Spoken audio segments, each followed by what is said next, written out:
And we'll just have people do a little bit in the chat for me as we give folks a little bit of time to get themselves situated. I am Janine Hooks, and it is my pleasure to be here with you representing the Columbus Urban League and our Minority Business Assistance Center and our Minority Small Business Resiliency Initiative. My title is I am an Associate Vice President of Financial Compliance, Performance, and Strategy. Guys, that's a whole lot of words that just talks about my teams are in charge of economic mobility for the citizens that we serve. So doing business with public agencies is such a great way to help with that economic mobility, especially as it relates to your entrepreneurial efforts. I will be your moderator on today, and I have the pleasure of being able to present a panel of people that have a lot to do with doing business with public agencies, such as Ohio Buys, Columbus City Schools, ODOT, and PTAC. But we'll give everyone else another few minutes to get into the room and get their seats and get situated. So while we're doing that, I'm going to ask all of our participants and even our panelists to put in the chat for me, just so you know how to use the chat feature, one word that describes how you're doing today. Just give me one word and let me know how you are doing on today. Would love to hear from you, and make sure you know how to use the chat feature, because we will also be using that chat to field any questions that you have during the course of this afternoon session. Yes, would love to see it. What are we talking about? What we got here? Blessed and delightful, busy, energized. I love it. I love it. All is well with everyone. Thank you so much. Good stuff. Good stuff. Thank you. We're doing great. Okay, it sounds like everybody's in a good frame of mind. We're feeling good, loving life on today. That's wonderful. Awesome, awesome. Well, I also hope that you came today hoping to learn something new and to start to make some connections that you didn't have before, so that you know how to advance your business by going after some of these public grants and contracting opportunities. Sorry for the misspeak there. So without further ado, I am a geek about time. So we're gonna start on time so that we can end on time and really have enough time for you to present your questions after we hear from our panelists. I know that in this room with us today, we have representation from PTAC, Miss Vicky Hawthorne. We have Lynn Stevens from ODOT will be making a presentation with us today. Terry Wise is in the room with us from Columbus City Schools, and we'll also have a presentation from Kelly Sanders and Andrew Cochran from Ohio Buys. So a lot of institutional knowledge that's in the room. So my encouragement to everyone, one, is to get your pen and your paper out and take real good notes. We will have this recorded and we can send that to you, but there's nothing like capturing your own thoughts as the information is being shared and delivered to you. The other thing is to make sure that you ask the questions while we've got the subject matter experts in the room with you. Make the most of this moment. Can we all agree to do that? I'm going to assume that's a yes from the entire group that's on the screen with us today. So again, I thank everyone so very much. We're going to spend some time in what we call a panel discussion. So I'm going to pose a couple of questions to the subject matter experts that are in the room with us today. But before we get into that, I would like for each one of them to go one by one, introduce their name, the organization they're with, what their subject matter expertise is, and how long they've been with that organization. So I'm looking at a couple faces right here on my screen, and I'm going to go with Miss Terry Wise. If you would go first for me, please.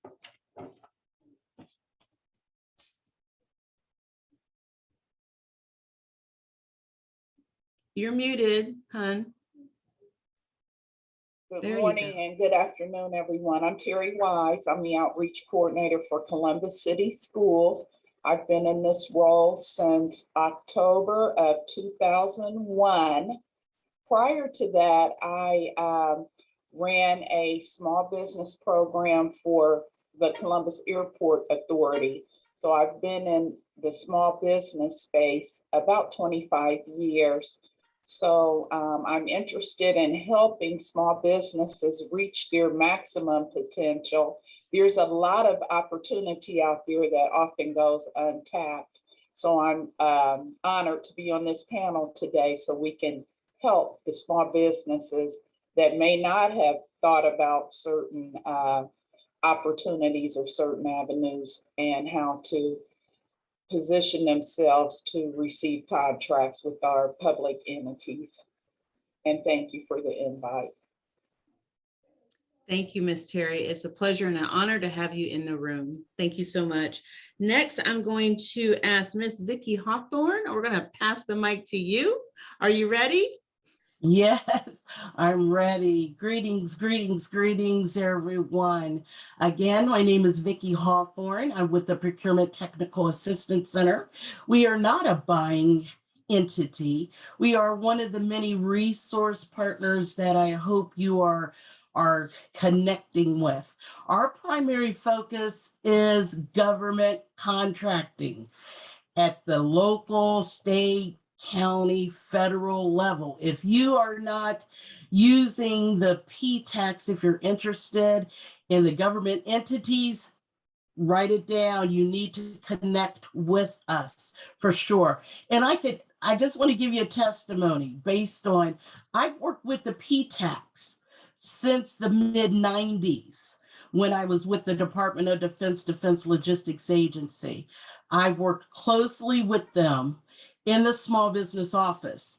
And I am telling you, the P-tax, they were always in our office advocating for small business. You better believe it. I even had to present in front of this group. And I'm telling you, this group, and I'm humbled and blessed to now be a part of it, has been contracting officers, buyers. They've reviewed proposals. They've just helped do market research. And I'm telling you, you need to get connected with the PTAC. Now, although I've just been with the PTAC network since October 2021, by no means, I know about them. They're there for you. You need to reach out to us. I am the PTAC counselor assigned to the Franklin County area, but it's an entire network, nationwide network of counselors here to help you in government contracting. Thank you. Thank you, Ms. Hawthorne. And can you just tell us what PTAC stands for those in the room that might not know that acronym? Golly. Yeah, correct me on that. Procurement Technical Assistance Center. Procurement Technical Assistance Center, PTAC. Thank you. That's wonderful. Thank you so very much. And then we also have Miss Lynn Stevens from ODOT. Lynn, are you in the room with us on today? Hi, yes. Hello, everyone. I'm with the Ohio Department of Transportation. We have a division of opportunity, diversity, and inclusion. And in that division, we have 3 offices. I'm with the Office of Outreach, and we do have an office that handles DBE, SPE certification, on-the-job training. And we also have an office that does contractor compliance, making sure the contractors are doing what they said they were going to do and are fulfilling our federal regulations on our projects. So I am administrator of the Office of Outreach, and we are a liaison for those doing business with ODOT, seeking to do business with ODOT, just a way that entry point into the world of doing business with ODOT. So very happy to be here. We have 4 regional outreach managers throughout the state that handle outreach in their particular regions. So I'm on the team with them. So very happy to be here. So thank you. Awesome. Lynn, can you share how long you've been with ODOT? Oh, let's see. I have been with ODOT since 2015, so almost 7 years in November. I've been with the state of Ohio for about 15 years. And prior to that, I worked for various elected officials for about 12 years as well. So I have about 22 years of service in the area of public service, but then also in community outreach in particular. So thank you. Amazing. Thank you for that. Thank you for that so much. And then from Ohio Buys, we should have in the room Kelly Sanders and Andrew Cochran. Can you guys step to the front, please? Yeah, good morning. This is Andrew Cochran. Kelly Sanders, unfortunately, won't be able to join. She had family emergency come up. So I'm here to represent the Ohio Buys program. I am the state of Ohio's e-procurement manager. So I work with our Department of Administrative Services, specifically our Office of Procurement Services. So Kelly Sanders is our chief procurement officer for the state. And so her office oversees all of the general goods and services purchases that the state of Ohio agencies, boards, and commissions make. And then I am responsible for leading our Ohio Buys implementation. So Ohio Buys is our statewide electronic procurement system. We're in the process of rolling that out right now to all of our different agencies, boards, commissions, kind of transitioning them into the system to conduct all of their sourcing, their contracting, and then ultimately doing their requisitioning and POs. I've been with the state about 10 years now. And Kelly has been our chief procurement officer here for the past 7 years.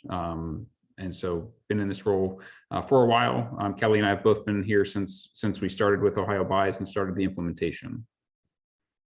Wonderful. Thank you so much. And please share our prayers and well wishes with Kelly so that she knows we're thinking of her, and hopefully, and I know you do a great job representing the program. So without further ado, let's get into some of the questions and talk about the things that our participants really want to learn about. My first question, and we'll go kind of round robin, and you guys can feel free to pass the mic. I'm going to start with you, Miss Terry, and I want to know what products and services are you buying this year? Well, as you know, the district is a large entity and we buy everything. It's really a city amongst itself. So we buy goods and services. We do a lot of construction, smaller construction projects. We buy professional consulting services.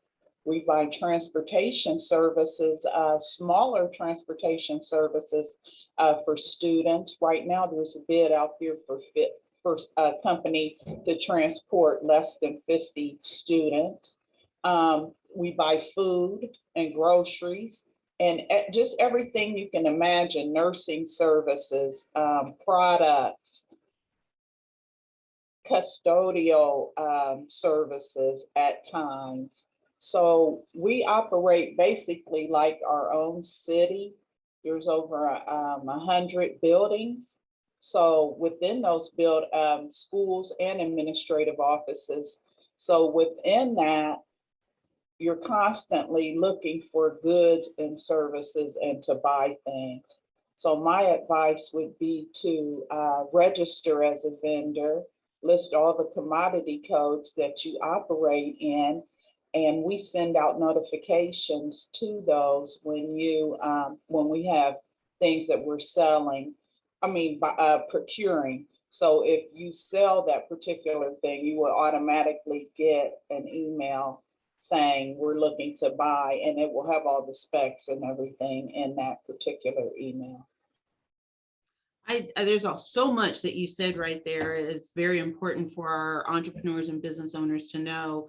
And if I recall from my days on the Minority Business Assistance Center side, the emphasis in doing business with public agencies is for the business owner, the small business owner, to know is that public agencies don't make anything. You buy everything, right? So when you talk about the wide range of goods and services that you have listed on procurement opportunities, it really is important, I think, to punch that in for our small business owners to know that there's opportunities across all aspects of what it takes to make the school district run, to make the school district a safe and healthy place, for the school district to be able to provide the services to the students, the families, the staff, that's necessary. So can you just give us a couple of examples, maybe in some of those different areas that are open bids right now, so we can connect the dots for some of our business owners? Well, we have a lot in construction right now with summer work that will take place when school's out. School will be out at the end of May. So during that time, we have some warm, safe, and dry projects that are coming up for small businesses to participate in. But not necessarily just that, we're ramping up for school to begin in August. So we're already looking at vendors to procure from for the upcoming school year. And I know this past school year that we're currently in now, there was a lot of emphasis on trauma and trauma-informed practices. So there's an office called Social Emotional Learning. They were buying services from professionals that dealt in trauma, especially with COVID and children going to remote learning, and staff. A lot of that impacted staff as well. So we did some professional development around trauma-informed practices and how to implement resiliency. So we're constantly looking at not only goods, but services as well, tutoring services, after school programs, things like that on the academic side. But then on the operations side, you still have a lot of operational opportunities that have to get done. Like I said, with summer work, there's paving work, repairing sidewalks, everything to ramp up for the next school year and beyond. When school starts, we're looking at snow removal and how to remove snow and buying salt and different things like that. So, there's vast opportunities and a variety of things. We just don't buy one thing. We just aren't buying construction. We're buying construction, but we're buying food. We're buying face masks. We're buying just, everything you can think of that you would need to operate a large entity. Thank you for that. And I appreciate you painting that picture to make it crystal clear in the minds of our small business owners that, don't count yourself out. If you're in business, you can probably provide some good or services to the Columbus City School District. Next, I want to go over to my good friend, Lynn. I haven't seen you in ever. Good to be in the space with you again. Tell us a little bit about what's going on at ODOT and what types of goods and services you guys are buying right now. Sure.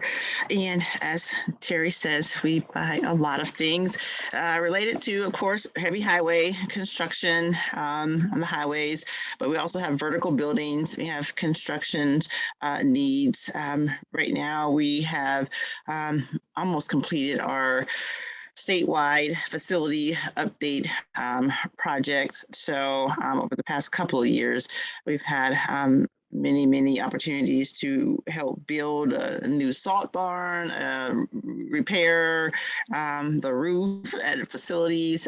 So we still have some of those pending, and individuals can go to the ofcc.ohio.gov website to see our facility projects, and rest areas as well too is what's under our jurisdiction.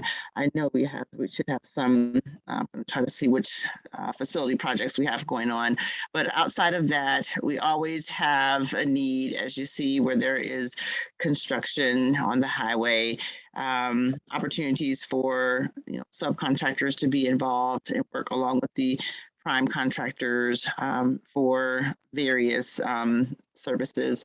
So if you haul a truck, there's always a need year-round for trucking on our projects. If you're a supplier of aggregate, asphalt, if you provide snow cones or the yellow construction cones, if you have a business that works with highway lighting and the bulbs and the message boards, if you're into that, it's just ongoing. We have contracts, and then individuals can inquire about being added to our contracts all year round. Those that are multiple award, but if there's a single award, then at least we can get you the information on, and you can get prepared for when that bid comes up.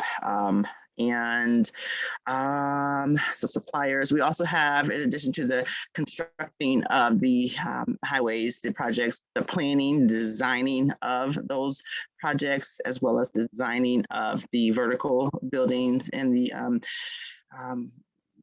rest areas. So if you design, provide engineering services, even architectural services, there are year-round opportunities for those services as well. Environmental, if you're an environmental firm and you help with environmental requirements, real estate, if you're into real estate, we have right-of-way acquisition services. So it's a plethora of services, as Terry said, with Columbus City Schools. And if you need help finding out where you can fit in, definitely reach out to our office, our ODI office, and I think our contact information will be shared somewhere along the way.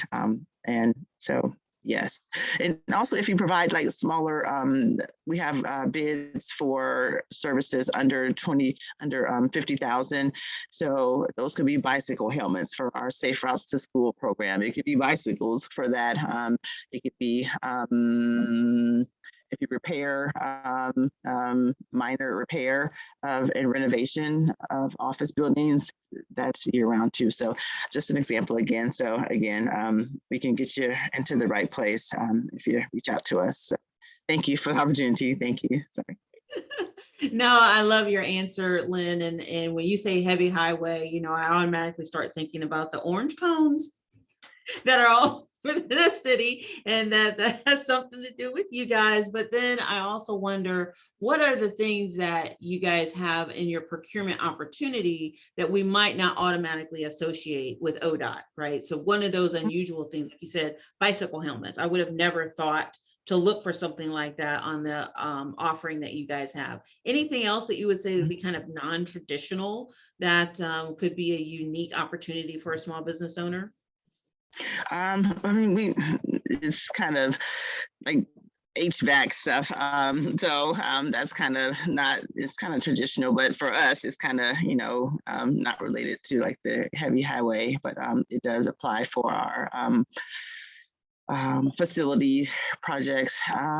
Sometimes we have a need for designing of program booklets for a particular event. Maybe a division is having a special event, or they need a manual or brochure, you know, to be designed. And I mean, we have some people in-house, but sometimes we might see that as well. Let's see, sometimes for our, driveways, there's some services needed for our outside of our buildings, our facilities. So paving, or, you know, doing the new lines for the parking spaces on our parking lots, automotive as well too. So maybe some mechanical needs for our fleet. We do a lot in service, but periodically there's a need to farm that out to outside vendors. In any kind of, you know, nuts and bolts and particular items, light bulbs, again, there's a need. So that's kind of an everyday need, but that's just an example of where we can get some smaller quantities, and maybe some of the MBEs or women-owned businesses might have an opportunity to bid. So. Mm-hmm. Yeah, you definitely said some great things there, and again, helping us paint that picture. And we're going to put a pin in that MBE, DBE, women-owned businesses, and come back to that point a little bit later. I do want to hear from Ohio Buys and have Andrew talk to us a little bit about what you guys are seeing in terms of opportunity for the small business owner. Yeah, well, similar to what Terry and Lynn had kind of spoken about, you know, the state of Ohio buys pretty much anything that you can imagine, right? So whether it's IT hardware, IT software, a lot of different pieces, parts for our buildings, our maintenance, repair, and operations, type of commodities and services, vehicles, clothing, food, a ton of professional services, really kind of runs the gamut. And you really kind of, I think we probably buy just about, if you sell it, somebody in the state probably buys it.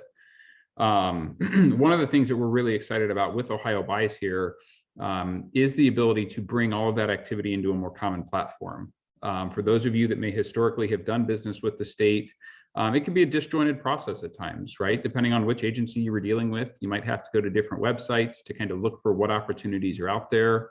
You know, disjointed systems at times in terms of maybe one place to go and submit my proposal, a separate place to work on a contract, a third place to get my PO. And so what we're really excited about with Ohio Buys is kind of establishing that common platform, not only for suppliers, but also for our buyers, for our internal users as well. Ultimately, our hope there is that having that common platform lowers some of those barriers to entry for our suppliers.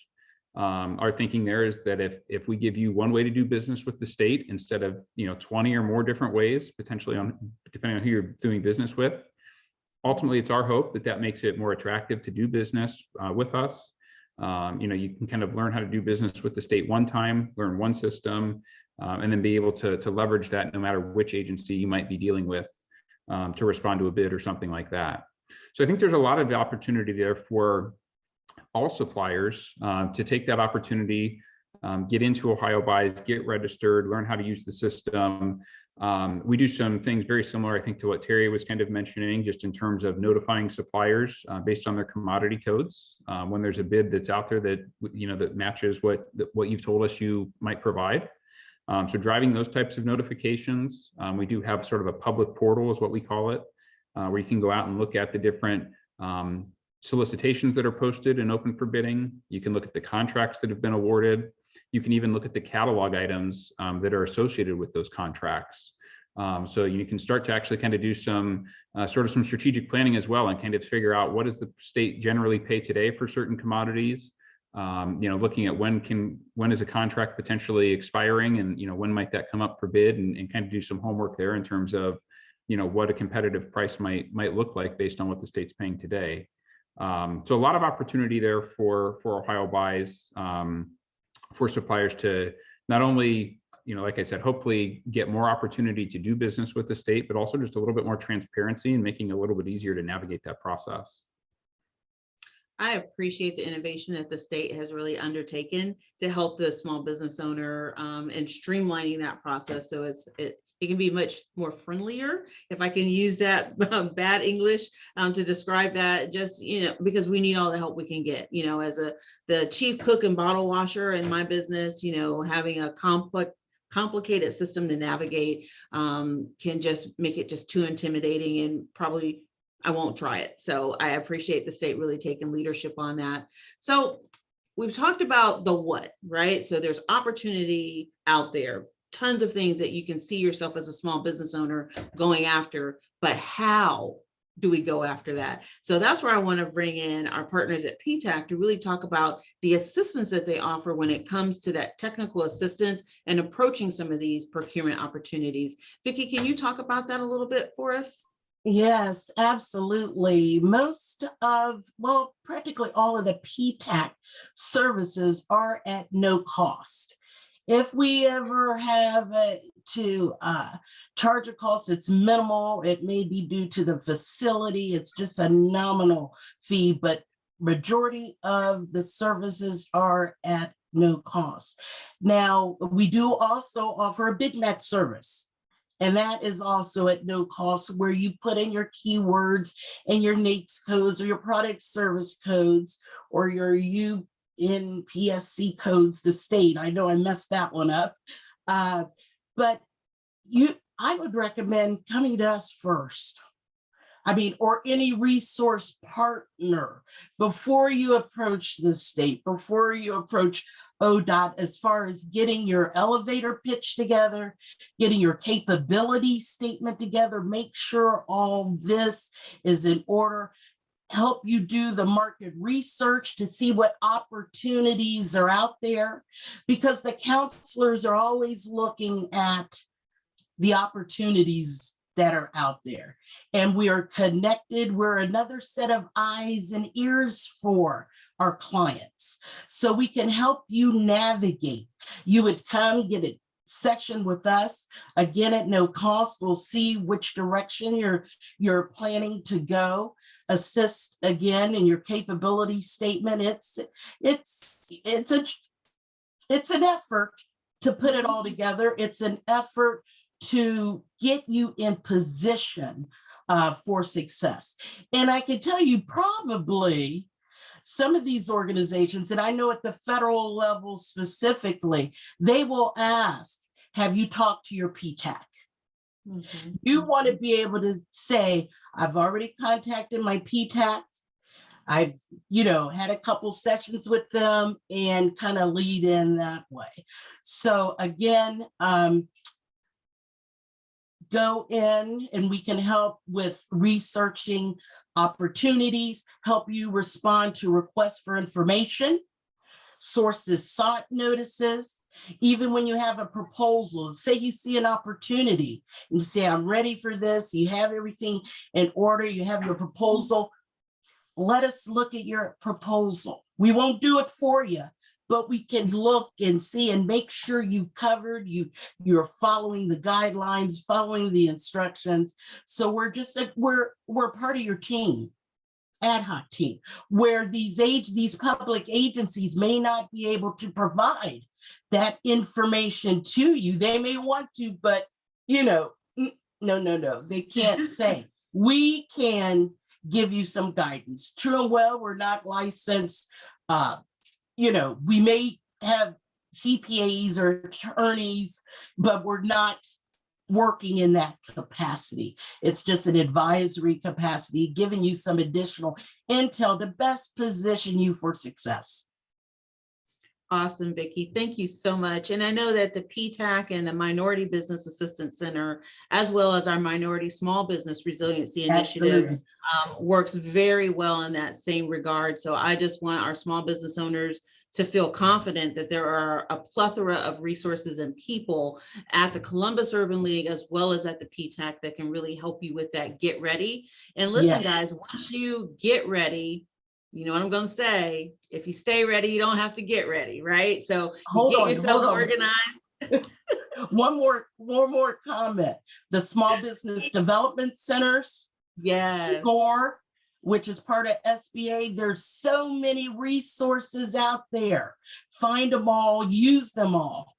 We're here for you. Thank you. I'm sorry, I didn't mean to interrupt. No, perfect interruption. I'm talking and sometimes I don't remember all the players that we need to acknowledge in the room. So thank you for that, Ms. Vicky. I think it's so important to make sure that we really, again, punch in to our business owners that there are resources out here. You don't have to feel like you're doing this on your own. We will coach and guide and mentor you so that you can approach the bidding and procurement process with some sense of confidence. So now I want to go into a little bit more of the how, and I want some of our agencies to talk about what can a business do to get registered as a supplier with your organization. I know that I can't register with ODOT and expect to do business with the Columbus City Schools. So if each one of you could touch on that for a little bit, that would be extremely helpful. I'll start with Lynn. Okay, well, as a small minority woman, disadvantaged business owner, ODOT projects are huge, multi-million-dollar projects, as many of the other public entities. So the best way to get in on a construction project is as a subcontractor, and even further defined as a disadvantaged business enterprise, DBE, or a small business enterprise, SBE. So those two certifications are the main ones we see for subcontractors on our projects who are minority or women, et cetera. So going through that process, certification process, is one way to get certified. And then you're entered into our DBE directory where prime contractors go to look for DBEs. So that's one way to register, go through that process, which we are here to help you with every step of the way. And another way to get registered with ODOT is to become a vendor through our portal, our internal portal. Is called IonWave, IONWAVE. So we have a website called ionwave.ohio.net. And then that is a way that suppliers for these contracts that are under 50,000 and under, like I was mentioning, the bicycle helmets, HVAC products, if you help with that, or I just saw one for coils for pressure washers, so parts for tools. So at that Ohio, I think I said it backwards, it's ohio.ionwave.net. There's a button to click on for register as a supplier I forget the exact term, but you register as a vendor and then you go through that quick process. And once you register for your area of service that you provide, you'll start getting automatic emails for when bid opportunities come up for that particular service code that you enter during your registration process. So that's another way to be registered again for those opportunities that are under 50,000. And we also, I think just generally for all state agencies, you need to be registered as a vendor with the state of Ohio so that you can get a Oaks ID number. And that's your number that you need to build the state of Ohio with. So all our suppliers, all our contractors, all our subcontractors need to have that Oaks ID number, get that supplier ID number from the state of Ohio. So all of the state agencies require that as well. So that's another way to get registered. So yeah, mainly for our small disadvantaged businesses, just becoming DBE or SBE certified and registering through our ohio.ionwave.net. And if you are a supplier, there's another registration process to go through our materials management division to get registered with them as well. So it just depends on the service that you provide where you can get registered with. But so we just have lots of opportunities. Thank you. Okay, thank you, Lynn. And I'm sure you'll have some questions when we open up the floor here in a little bit about those access points. It would be helpful if we can put some of those links in the chat, just so people can go ahead and start collecting that information. And then Andrew, talk to us a little bit about what does it take to get registered on Ohio Buys? Yeah, so in Ohio Buys, and I've got a slide deck, Janine, that I can send along if you guys could take that and distribute it to the group. A lot of great information in there about not only what we buy, but also how to do the business with the state and navigate Ohio Buys and register. At a high level, though, we basically have two main ways of registering. If you've not registered to do business with the state before, if you've never gotten a contract or a purchase order or payment from the state before, companies can do what we call bidder registration directly in Ohio Buys. That is sort of a lightweight process whereby they can provide some basic information about their company. They don't have to go so far as to provide things like their W-9 and all of their tax information. We do ask them to provide their tax ID number just so we can kind of match it to supplier records that we already have in the system. But that's probably the quickest and easiest way. If you're completely new to doing business with the state, and you just want to kind of come in and be able to get set up and ready to respond to a solicitation. I always encourage suppliers, do not wait until you find a bid on the street to try to register. Inevitably, there's a risk something there could kind of get hung up, and then you miss the closing date. So I would strongly encourage all of the suppliers on the call here today to kind of take that as sort of a takeaway for you. Review the slide deck, go ahead, get registered in Ohio Buys so that when that bid comes, you're ready to go. You can log in and it's as simple as responding and submitting rather than then trying to figure out how to set up your account and how to make sure it's all set up properly, kind of in a mad dash there before the bid closes. That being said, if you do want to register fully as a supplier with the state, there is a process to go through for that. It actually runs through what we call our Supplier Portal. And I can put the link in here in the chat to that. It's easy to remember. It's supplier.ohio.gov.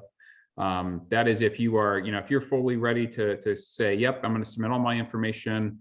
I want to completely be set up in the state's accounting system. That still allows you to ultimately go and bid as well. But we see a lot of suppliers that are new that are like, hey, how do I just kind of dip my toe in the water and start what's kind of the easiest way to get started? And that's kind of where we point them to registering as a bidder. The other thing I will just kind of call out here, in order to access our Supplier Portal or Ohio Buys, we do require suppliers to get what we call an OHID. That is a single sign-on. So it's basically a user ID and a password that you go through and set up. Once you set that account up, then you're able to access both of those different applications and complete your registration.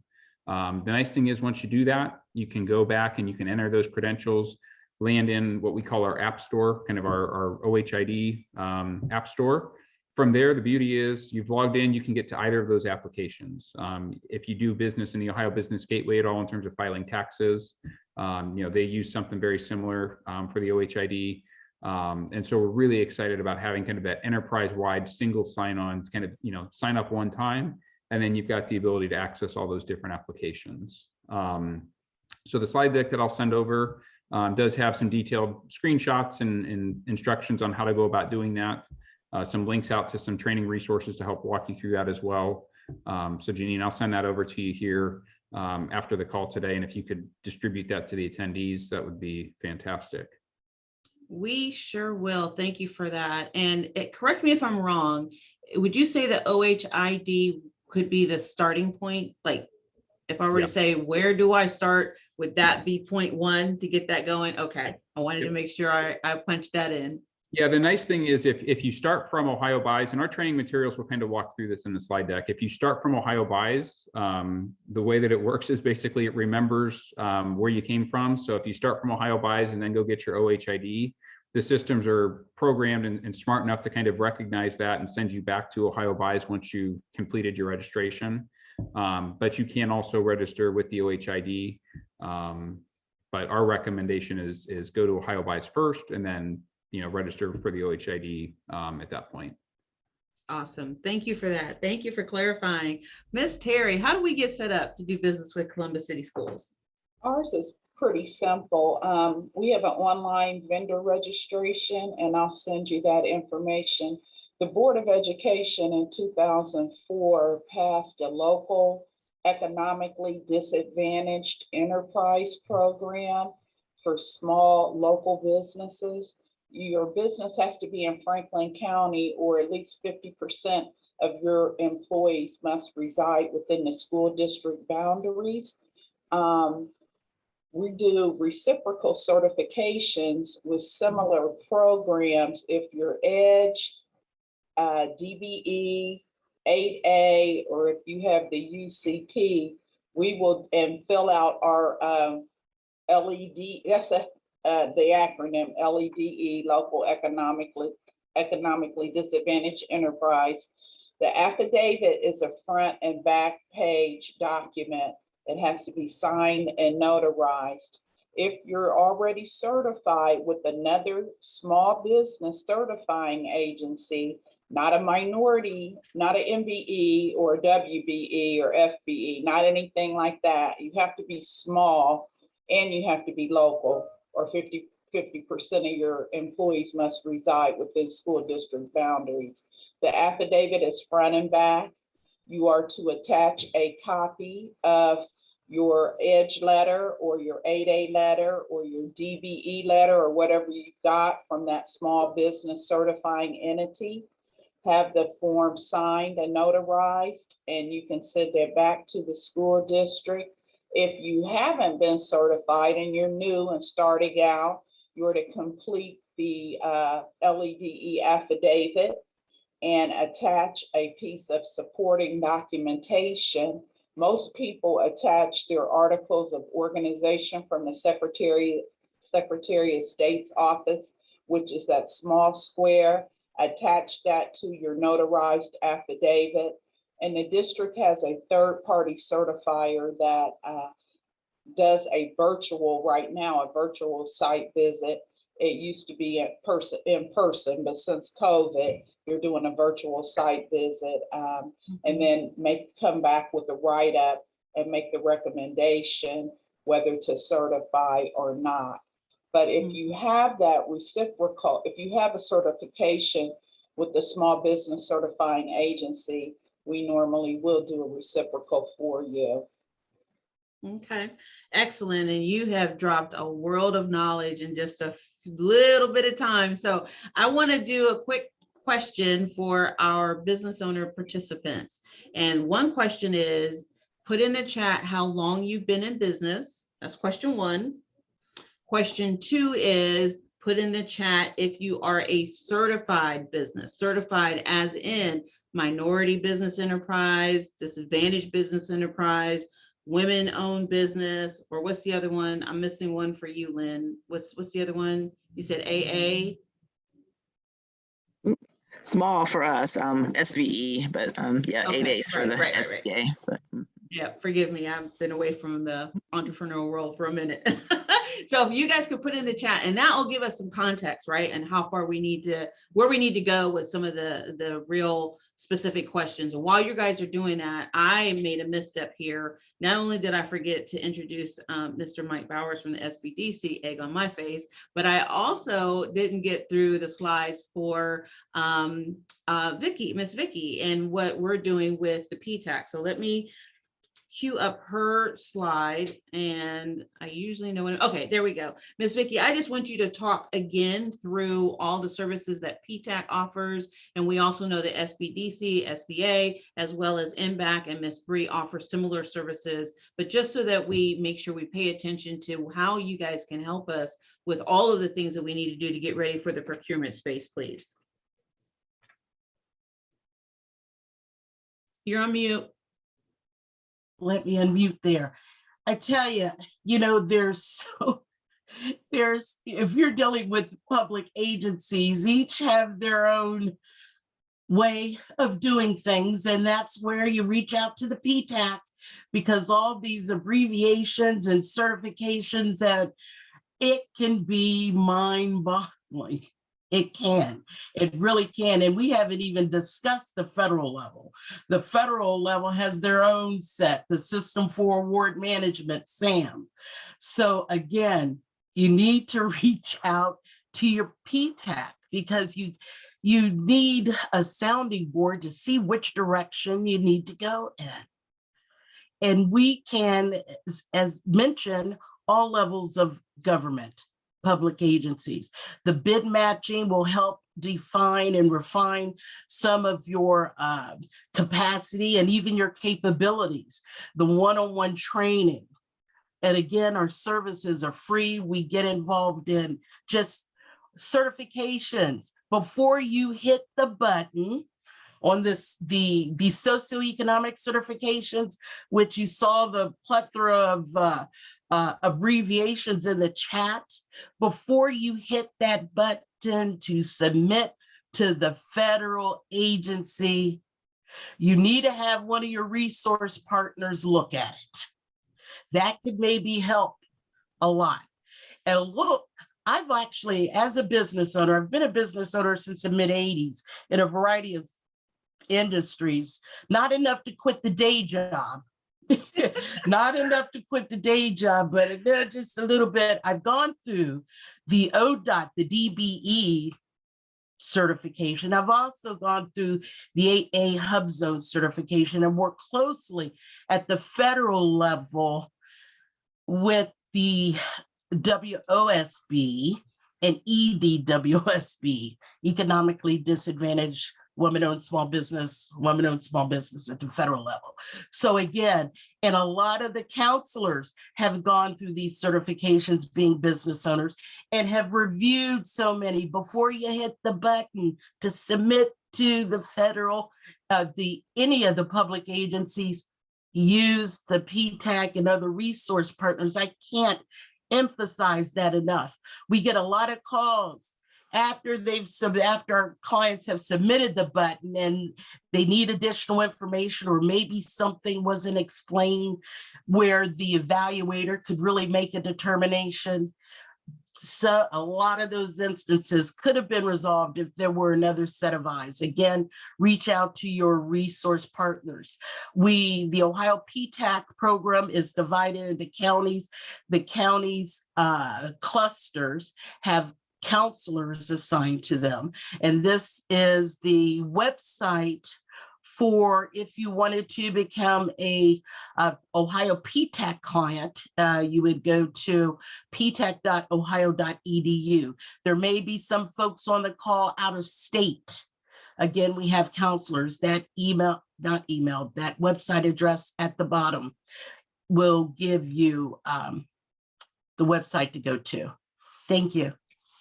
Excellent, excellent. Well, I think we've shared a lot of information, and I definitely want to leave room for our business owners to pose their questions.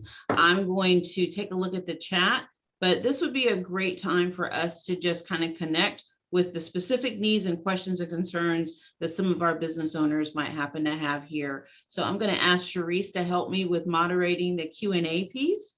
Let's see here. What do we have? We've got 11 years certified. Well, we've got a bunch of people that are certified. So these are not baby business owners. They've been doing this for a minute. That's awesome. 7 years, 3 years, 5 years, 2020. Awesome. Okay. So let's get some questions going, guys. What questions do you have for our subject matter experts across Columbus City Schools, Ohio Buys, ODOT, or for PTAC or for SBDC about how to do business in the public sector?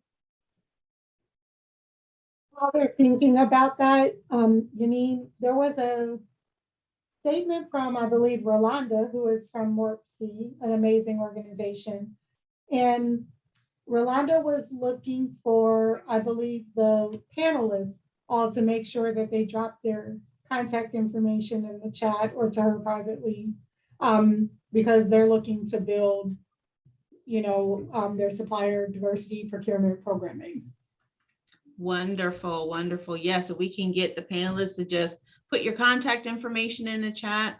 That would be very helpful. I do remember there were a couple questions that I used to field frequently when I was on the MBAC side.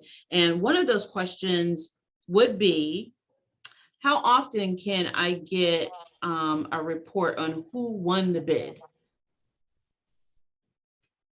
Anybody want to tackle that one? Who won? Is it public information to know who won the bid and what were the specs that were awarded on that winning bid?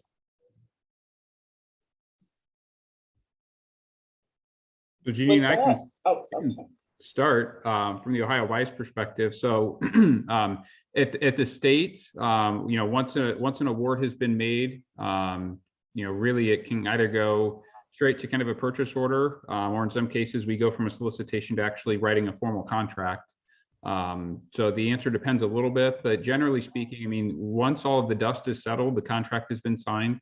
The information in terms of who won the bid, what the price was, stuff like that, is publicly available. In Ohio Buys, agencies do have the capability to post that information publicly. And then they can also kind of elect how long that stays out there on the public portal for review.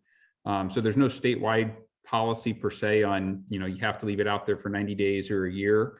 That is something that we leave up to the agencies, but definitely encourage you to go out there and look at, what are those bids that have been closed and take a look.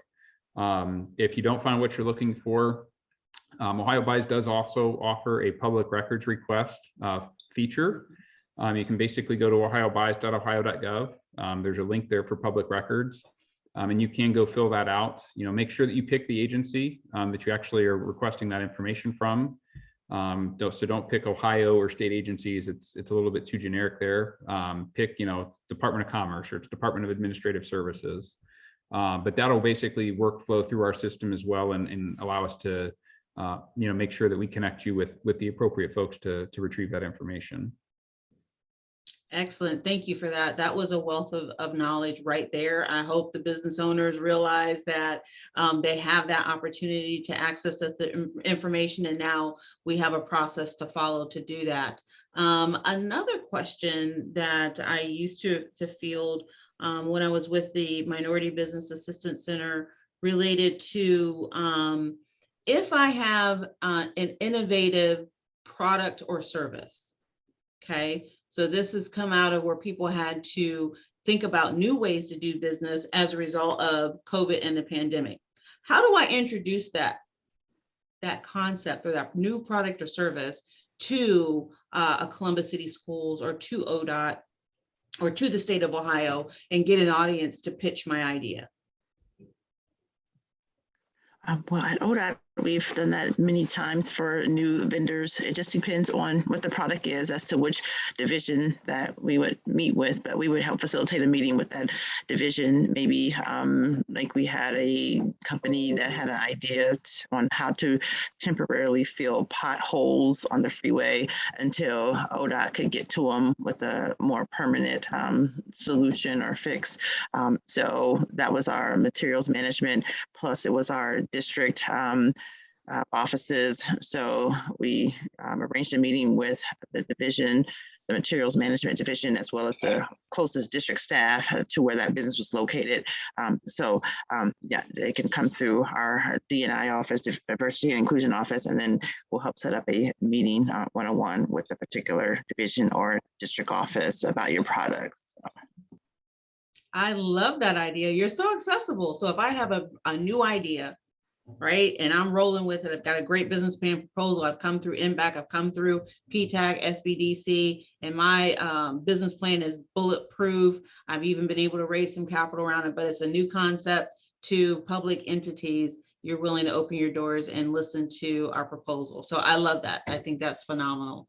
All right, business owners, I'm taking up all the air in the room. What do you have? Miss Vicky, you've got something. I've got another comment on introducing new products, and this is at the federal level. I would recommend, again, connecting with your PTAC so we can target, we can look at some past history of federal agencies and current opportunities, identify the agencies, federal agencies' mission, and get some information to them. There's also the Small Business Innovative Research, Small Business Technology Transfer Program that is also available. And those postings, when their season is open, they're posted on SAM, systemforwardmanagement.gov. But again, connect with your PTAC and we can kind of help navigate and determine a strategy on how to approach those federal agencies. Okay, excellent, excellent. Hi, I wanted to go back and say something about when people aren't awarded bids. Of course, all the information is public information, but I encourage business owners to do a debriefing. What did I miss? And even before they submit the bid, they should look at the previous year's bids. And I think we've already discussed that. But when you're not successful in winning a bid, it is incumbent upon you as a business owner to reach out to find out, you know, why I wasn't awarded the bid or where did I come in relationship to other bids. And you would be surprised at some of the information that you get back by requesting a debriefing session.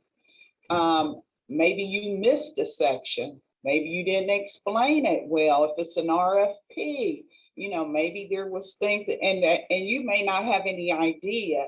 You just assume, well, I didn't get it, but you never find out why you didn't get it so you can be successful the next time.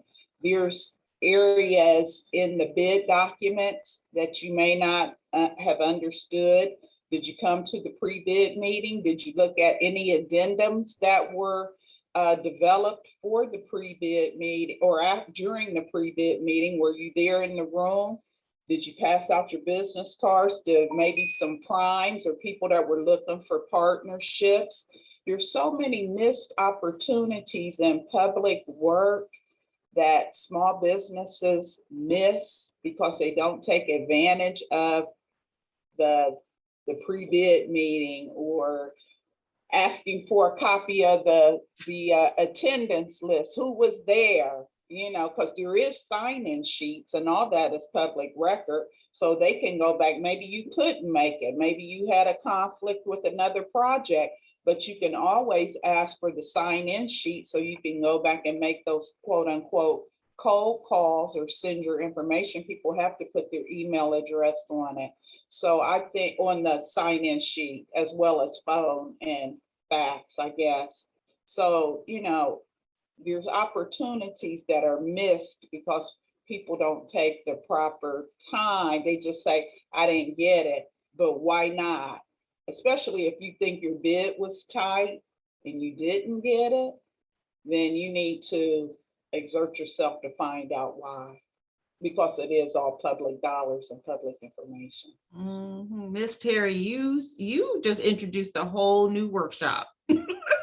You set us up for a whole other workshop, right? What is a pre-bid meeting? Let's just start right there, right? To understand all of the components, and that you really need to be prepared. You need to understand what all the questions are and answer every single category in the way that they want it. It could be down to the font and the typeset and all of that, but it has to be submitted according to what those specs and requirements are. So, you know, that is, you said a mouthful right there. I think I probably just. Because we tell people not to send pictures. Say it's an architectural project, people will submit pictures when the RFP said, don't send any pictures. So you get dinged for that. You know, there's certain things, if you would have showed up at the pre-bid meeting, they went to the job site. You couldn't make it. So you didn't actually drive out to the job site to see the project that they were talking about. And then you developed your bid based on the documents. Had you gone out to the job site, you would have seen exactly, you know, what it was that they were asking you to repair. And then that may have adjusted your price some because you went there and saw it. So, you know, there's those types of things when dealing with public entities. If you're dealing with the private, you can charge whatever you want to. And if they like you and like what you're offering, they'll accept it.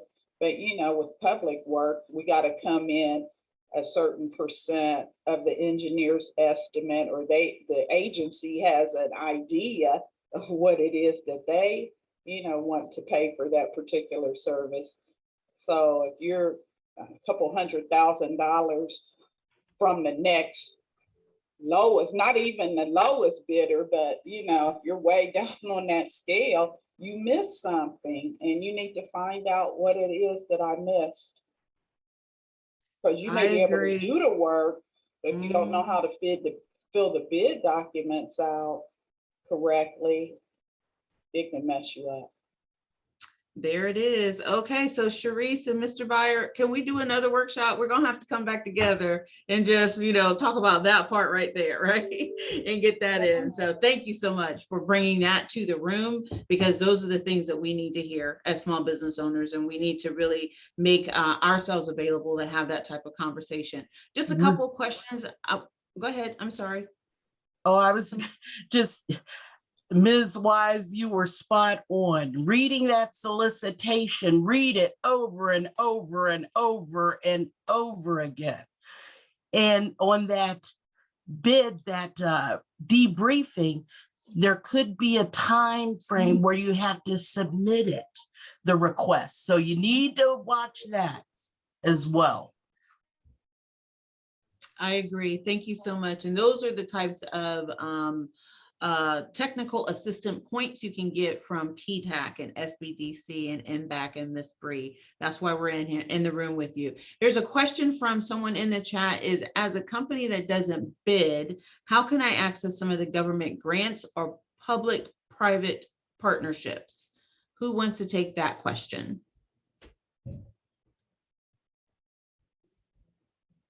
No experience with bidding. How can they access some of the government grants? So we're talking about raising capital and some of the other partnerships that might be important or supportive in helping them do so. PTACs do not handle the financing piece, period, as far as the capital. So get that out there. Our client base are for-profit businesses. We do not do business to business, nonprofits. That isn't our client base, and we do not handle access to finance. Oh, yeah, well, Mike's getting ready to talk. That's exactly who I was looking for. Go ahead, Mike, take it away. Well, thanks. I guess I would say, number one, if you're thinking about grants, you need to be a specific type of business. I mean, Vicky was talking about nonprofits and things of that nature. Basically, that's really where you need to be. If you are a for-profit entity, I really would not be hitching my wagon to try to find a lot of government grants and different things like that. Now, having said that, there may be opportunities when you talk about the public-private partnerships and different things like that. That's where I would say that really trying to look at what the opportunities are, and maybe that doesn't specifically work with you, but coordinating with the entities that maybe got the opportunity. So we hear all the time, you got the general contractor doing construction projects, big construction projects, and that may not be something that you can do, but you can come in as a sub and kind of work with them. And depending on your status, if you are certified, you may be able to actually help them fulfill some of the requirements that will allow them to jump in there.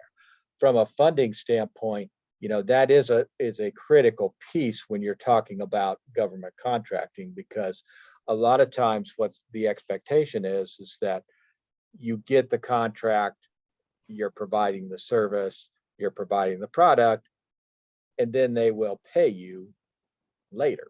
So you've got to make sure that you've got the capital to do that. And in a lot of cases, they're going to be looking at, where you are from a fiscal standpoint, because that can be something that can knock you out of consideration if you're not strong from a financial standpoint. So, I know that last evening, as part of this Small Business Week programming, Ellen Harvey from our team did a session on funding and different things of that nature, which again, we'll have the link in the YouTube videos and different things like that for folks. But I would absolutely encourage folks to, really be thinking about, okay, what is it they're doing? How does the funding fit into what they're trying to do? And, not spend a ton of time looking at grants for being able to drive their business forward and go from that perspective. Thank you for that. That's important for us to know as well. Thank you so much. Sure. I encourage the business owners to take advantage of this time and drop your business information in the chat. That's going to be the beginning of some networking that you can do amongst, if there's some common themes and people that you think you can partner with to help expand your business. That is important. I also encourage the other resource partners such as MBAC and Miss Bree to put their contact information in the chat as well, so that we have everybody's content there that we can take off of the recording. There is a question from a business owner that is in a notary business and they're trying to expand. So are there opportunities across the public services that are represented here to expand with notary?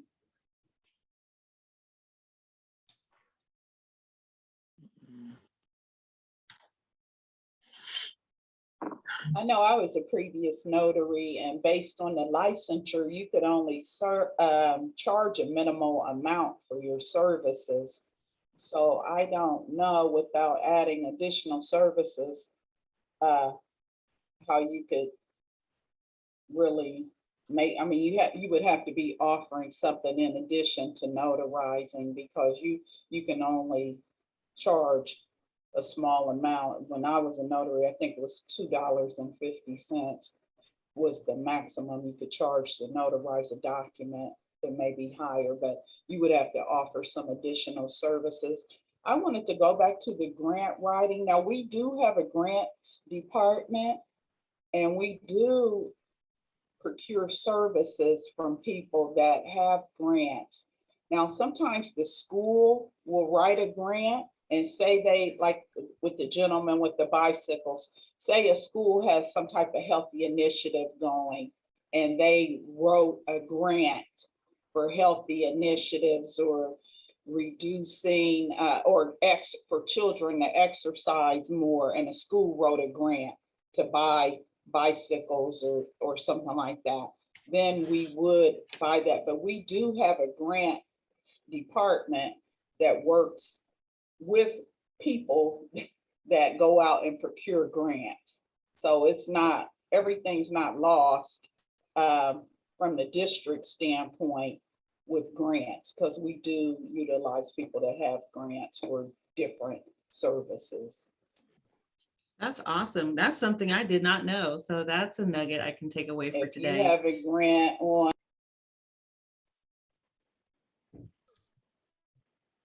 if there's a grant like on Black male behavioral health, some people have grants that work in that space.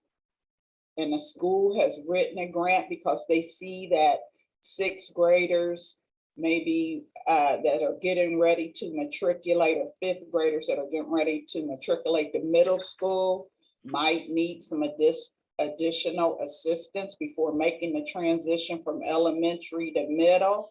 So we do work with agencies and companies that have grants or go after different grants. So I would say if there's something that you're interested in doing, you should research it and see if there's a grant out there, and then have a grant writer help you go after that dollar amount, because there's national grants to implement different programs as well. So you want to look at that whole realm of grant, of how to do a proposal for a grant, and then try to get money that way. But we do use services from people that have grants or are seeking to get grants to implement something for our 49,000 students in different areas. I would just, Wow. if I could just kind of dovetail onto that, to be clear that, you know, Terry, that's great information, because again, I'm like Janine, I wasn't aware that you guys were doing that, but obviously, you know, the school district is looking for opportunities to get funding from, you know, whether it's public or private foundations and different things, to provide these types of services like she talked about. But again, I think it's critical to understand that if you are a for-profit entity, it's still going to be very difficult for you to go and start applying for grant opportunities to come back. Now, having said that, say that the school system gets a grant to provide these types of services, they need people to do it. So again, that is, I think, the absolute, and that can be a for-profit entity. And I think that fits really well into what we're trying to do here. So that kind of works. But where I've seen, like I said, I've been doing this for 20 years, and where I've seen people get into problems is that they have a for-profit entity, they, you know, maybe have a great product or great service, they know what they're doing, and they spend an inordinate amount of time just chasing grant opportunities around, as opposed to actually kind of looking at ways in which they can, you know, build their business or go out and, you know, get certified and get government contracts or do different things like that. So I would say, you know, again, just like, you know, Vicky said, there's all kinds of support services. The biggest thing I would encourage you to do is don't try to do this alone, because there are all kinds of folks that can help you out. And whether that's, you know, the folks within these organizations or the support entities like the PTAC or the MBAC and the Urban League and us and different things like that, that you can go in and talk to and, you know, have a conversation and figure out, does this work for me? If it does, how do I make it work? And, you know, there could be things, again, from a funding standpoint, maybe it makes sense to have, you know, a conversation with us and at the same time be working with PTAC on some things, you know, because we work together all the time. So, you know, there's a lot of opportunities there, but you don't, as the business owner, your job is to do business, and, you know, our job is to support you as you try to do that. And I think that's a great segue, guys. You know, that is just take advantage of all the resources that are here. I want to thank each and every one of our panelists. You can tell we're passionate about this subject. We could probably go for another half an hour, but we won't. And talking about all the things that are specific to, you know, how to procure business with public entities. So I'm going to go ahead and share my screen, but I'm going to ask Mike Bowers from SBDC to close us out. And then I'll bring up a couple screens that we want to share with you and keep you connected to the things that we're doing. Mike, you want to go ahead and take it away? Yeah, absolutely. Thanks a lot. Like Janine said at the beginning, and Sharice from the chamber, we want to thank you guys for jumping on here with us today. You guys are really the ones that are making things happen. You are the business owners. You are the rock stars. You're the ones that we are here to support because you're the ones that are making the difference in the community, and we want to be able to support that. And as we are kind of in the middle of the SBA's small business, National Small Business Week, we've been doing a number of different programs, virtual programs, Zoom programs over this week to provide you with content and information. But we will be having a live event tomorrow that is doing business more with corporations and different things like that. Hopefully you're already registered and you will be at Columbus State Community College tomorrow for a live event. But if you're not, this is something we are planning to do more on a quarterly basis. We're going to be doing some things, helping maybe do some matchmaking and put you guys together with individuals that you can work with and things like that throughout the course of the year. So, the fact that you're here today, this really isn't the end. This is the opportunity to kind of get your foot in the door. And then we're going to be doing some really cool stuff as we move along the rest of the year. And you don't want to miss that, because we're here to really support you and help you get these contracts. Awesome. Thank you so much for that. And yours truly will be there tomorrow at Columbus State. Looking forward to talking and expanding this conversation into how do we do business with the private sector. A lot of opportunities there. And I will tell you guys, once you get ready to do business with the public sector, you're primed and ready to move into the private sector, just as a competitive space. So you want to make sure that you're putting your best foot forward. So it has been my honor and my privilege to be here with you on today and to go through this content, to visit with some friends that I haven't had a chance to visit with in a very long time, and then to be in front of each and every one of you, the small business owners. Please be present with us on tomorrow. A lot of your resource people that you see here will be present as well, to be that access point to help you get things together and organized so that you can put your best foot forward. And most importantly, well, we think we're doing a good job, but we're only going to know how we're really doing is if you complete the survey and you give us your honest feedback on how we've done in presenting this content. What do you need? What did you like? Don't hold back. It's important to us to get that honest feedback so we know what's relevant and what's important to you going forward. So look how fancy we are. We've got a QR code that you can use to access the survey. Yes, we are stepping into doing all things innovative. So this is wonderful. Use that, provide us the good feedback. We will make sure that we get all of our slides and this video clip to you so that you can have that and go back over it again and again. And make sure that you reach out. There's no point in being in the room with subject matter experts and you don't capitalize on it. So I thank everyone for your time. We will end on time today. It's 1:02. I appreciate you in the extra 2 minutes. Thank you and have a marvelous afternoon. Bye-bye.